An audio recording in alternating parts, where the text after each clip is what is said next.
Salut les amis de eSport TV, merci encore de la confiance renouvelée, merci de vous des likes, merci de vous des abonnés, merci également de baisser les commentaires, un plaisir renouvelé gars yi de partager yéen information yi mbokki sénégalais fépp foo leen mënti nekk 14 régions du Sénégal àdduna wërngal këpp ñi ngi leen di jaajëfal ñi nekk également ci lalu hôpital yi ci kër yi ak ci kaso yi tëdd également bàyyiwuñu leen benn yoon fàttewuñu leen benn yoon ñi dëddu àdduna suñu borom yàlla na leen xare àjjana Firdawsi. On avance ensemble dans la magie de eSport TV. Sadio Mané gars yi accordé interview exclusive à Being Sport et revenir sur carrière et tout. Sadio Mané également qui dit que il ne croit pas au titre de favori moom gëmul ay affaire favori loolu dinañ ci indi ay leeral mais également Cher Ndour actuellement pisté par FC Barcelone ak ki nga xam ne mooy Pape Gueye nag moom en conférence de presse am na lu mu wax jëm ci seen match bi nga xam ne mooy contre le match contre Feyenoord de Rotterdam demi-finale donc bi nga xam ne war nañ ko jouer mais ci VAR bi encore une fois gars yi s'il vous plaît comme je l'ai dit encore suñu mbokk bi nga xam ne aussi mooy Souleymane daal di feebar képp ku ci mën a jàpp nag ci jàpp je n'ai pas encore les coordonnées de ses proches moo ko amee dinaa ko dugal képp koo xam ne rek mën nga ci waslu àq nga mën wax suñu àq dama bëgguta rek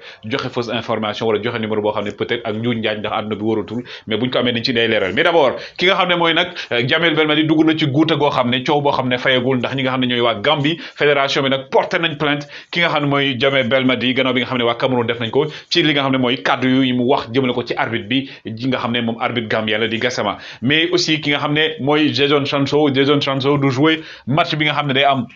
contre Chelsea parce que dafa am ay problème amygdale loolu la ki nga xam ne mooy Ralph Rangnick daal di fësal moo tax wóorugut mu daal di jouer et à 80% du fekkee match boobu mais aussi ki nga xam mooy Edinson Cavani moom du jouer waaye nee nañ Ralph Rangnick nee na gannaaw match Chelsea bi c'est les reprendre entraînement yi Cavani bi nga xam ne moom boobu ñëwee Manchester ba léegi début bi defoon na début bu baax mais après ak blessure yi moo ko xaw a sonal kii nag xam ngeen ko Mario Balotelli nag moom actuellement nee na moom rêve mooy jouer Boca Junior nee na bu ko Riquelme moo woowee Riquelme nga xam ne actuellement mooy entraîneur Boca Junior nee na moom dina dem foofu parce que bëgg na daal di jouer fa nga xam ne moom mooy ca Boca Junior nee na donc Riquelme bu ko wooyee comme que moom ancienne gloire la foofu noonu dina daal di dem foofu Adriano aussi moom nga xam ne international brésilien la woon jaar ca Inter de Milan ak ca Flamengo nee na fin d'année 2022 bi dafa bëgg organiser benn match de gala boo xam ne day tàggoo def définitivement ne bàyyi na football nee na diggante waa Flamengo ak waa Inter de Milan bi nga xam ne nekkoon na fa attaquant bu baax a baax Adriano malheureusement wàllum alcool ak yu ni mel moo yàq carrière mais ñëpp dañoo wax naan c'était le futur Ronaldo et il avait tout pour réussir malheureusement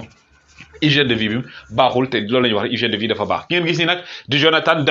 David moom c'est sûr que ne day quitter Lille day quitter LOSC moom nag actuellement ñi nga xam ne ñooy Lille 50 millions d'euros la ñuy laaj ngir mën a jaay ki nga xam ne mooy Jonathan David ndax actuellement jour bi nekk na koo xam ne il est talentueux et attaquant bu baax la kii nag di Thomas Tuchel moom en conférence de presse moom wax na ne match contre Manchester match bu am importance la mais aussi mi ngi regretter sincèrement mi ngi regretter ki nga xam ne mooy donc Anthony Rudiger mi fa nar a jógee parce que nee na dafa nekkoon joueur boo xam ne dem na ba intégré wu nekk ci 11 majeur u Chelsea donc demam dina wàññi lu bëri ci défense bi mais la vie continue pendant ce temps UEFA ñoom nag dañoo génne règle bu bees muy Final Four règle bu bees bi ñu génne nag mooy ne dañoo bëgg proposer li nga xam ne mooy demi-finale yi mu bañ a am aller retour mu nekk benn match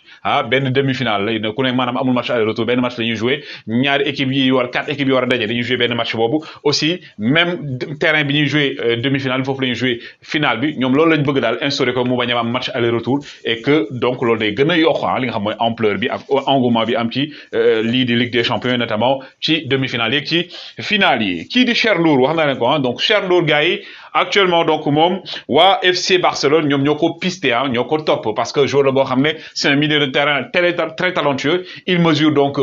1m90 moom depuis 2020 ba muy jógee fa nga xam mooy Atlanta di jëm fa nga xam mooy ci Benfica la ko Barça tegoon gët mais actuellement instant ñi ngi accéléré parce que moom moo nekk li nga xam ne mooy vainqueur Youth League bi et que il a joué plus de 20 matchs avec Benfica nekk un titulaire indiscutable Cher Ndour Sénégalais bi nga xam ne papaam nee na dafa bëgg mu ñëw équipe nationale du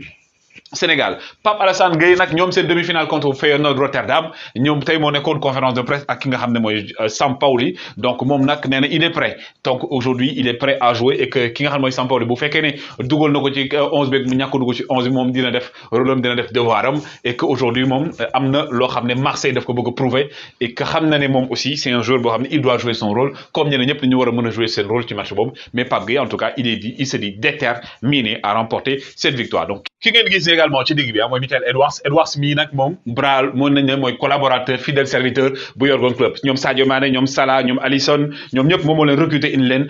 fi nga xam ne mooy ci Liverpool donc tey bu ñuy wax rek ki nga xam ne mooy Liverpool tey gannaaw Jürgen Klopp kii di Edwards moom mooy donc bras droit bu Jürgen Klopp aussi mi ne fi mu ne nii moom c'est excitant le fait que ñoom ak calendrier bu chargé bi ñu am ñuy jouer match yu bëri neen loolu mooy aar bi nag mooy ne ñoom ñuy indi intensité jox valeur match yooyu wane seen bopp ba nit ñi gëm ne tey moom lépp lu ñu am rek dañ ko mérité mais aussi duel la boo xam ne diggante Villarreal ak Liverpool Unai Emery attention à Unai Emery gars yi Unai Emery li nga xam ne mooy match éliminatoire direct yi mu joué yëpp élimination directe yëpp 9 victoires la am 4 nuls 0 défaite moo tax ay Bayern nag ay Juventus ay Manchester United Arsenal ñoom ñëpp dalee na dóor Liverpool aussi moom it par rapport aux pays européens yëpp championnat yëpp club yëpp moom moo nekk équipe bi nga xam moo ëpp li moo gën a néew li muy perte donc 3 défaites la am sur 54 matchs donc Liverpool aussi ñoom li ñuy perte néew na lool ci équipe club européen yi donc moo tax match bu neex lay doon Sadio Mané lui nee na moom gëmul ay affaire de favori bu ko kenn wax ay affaire de favori nee na tey bu Villarreal yeeg c'est fii c'est parce que dañ ko mérité c'est parce que également doon nañ équipe yu mag a mag ndax ku éliminer Bayern de Munich doo équipe bu ndaw donc booy xool aussi carrière Unai Emery nga xam ne équipe yu mag yi mës a daje yëpp comme ni ma ko limee sànq entre autres dalee na dóor Sadio Mané aujourd'hui qui sera titulaire les gars bonne nouvelle Sadio Mané tey moom Diaz ak Salah ñoom ñooy nekk ci pointe de l'attaque Sadio Mané qui va encore jouer le rôle de faux neuf mais l'attaquant sénégalais est déterminé plus que jamais à remporter tous les trophées nee na moom actuellement il est déterminé avec Liverpool pour gagner trophée yi nga xam ne yëpp maximum day tegu seen kanam parce que loolu mooy seen objectif tey am nañ expérience compétition bu ni mel am nañ aussi li nga xam ne mooy mentalité bi et que ñoom duñu yombal benn match gars yi ñoo nekk si bit naan non match bi dina yomb ci Liverpool du yomb ci kii nee na ñoom gëmuñu match bu yomb dinañ joxew à fond et que Sadio Mané il espère encore être décisif avec Liverpool Sadio Mané qui court derrière un record avec Cristiano Ronaldo en tout cas les gars c'était les informations woy leen di like woy leen di abonné jaa ngeen jëf